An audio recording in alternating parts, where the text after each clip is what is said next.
এই মুহূর্তে সব থেকে বড় খবর, শিশু খুনের অভিযুক্তকে হাওড়া থেকে গ্রেফতার করলো আরামবাগ পুলিশ। ভিন রাজ্যে পালানোর আগেই অভিযুক্তকে গ্রেফতার। চাঞ্চল্য ছড়িয়েছে আরামবাগে। দিনভর উত্তাল আরামবাগের মুথাডাঙ্গা। আরামবাগের 10 বছর বয়সী শিশু শেখ রেহানকে খুনের ঘটনায় তৈরি হয়েছে ব্যাপক চাঞ্চল্য। বৃহস্পতিবার সন্ধ্যায় বন্ধুদের সঙ্গে খেলতে বেরিয়ে রেহান আর বাড়ি ফেরেনি।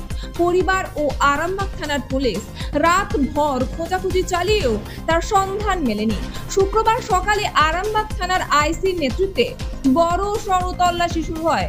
ওই সময় মুথাডাঙ্গা মাদারতলা এলাকায় ভাড়া নেওয়া একটি গোডাউন ঘর থেকে বস্তাবন্দি অবস্থায় রেহানের দেহ উদ্ধার হয়। ঘরটি ভাড়া নিয়েছিলেন প্রায় 26 বছর বয়সী শেখ রমজান, যিনি ফেরিওয়ালার কাজ করতেন এবং মামা বাড়িতে থাকতেন।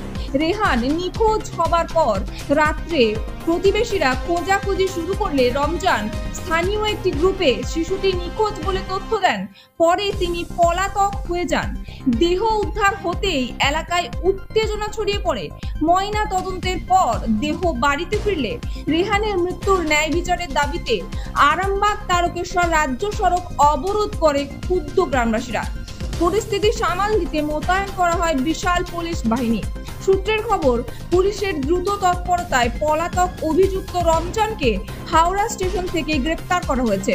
দ্রুত তদন্ত শুরু করেছে আরামবাগ থানার পুলিশ। পরিবার এবং এলাকাবাসীর দাবি, এই জঘন্য অপরাধের যেন দৃষ্টান্তমূলক শাস্তি হয়। হাওড়া ধরা পড়েছে, ওর ফাঁসি চাই, ওর ফাঁসি না হলে আমরা ছাড়বো নি। ফাঁসি না থাকলেও আমরা পারবো না, মেরে দেবো। ছেলের বদল ওর ফাঁসি চাই, শাস্তি চাই, ওইটাই চাই। লাস্টে আগে ফেলতে পারেনি, সে ছেলে যে মেরেছে মার্ডার করেছে সে চলে যাচ্ছে হাওড়া থেকে, তাকে ধরা পড়েছে, তার ফাঁসি চাই। কোল খালি করেছে, জানের বদলে কোল খালি করতে পারে, আমরা লাশকে ই করতে দেবো না। আমার ফাঁসি চাই, থানায় ছুটে আসবে আর কেন মায়ের কোল খালি করবে। বেঁচে থাকলে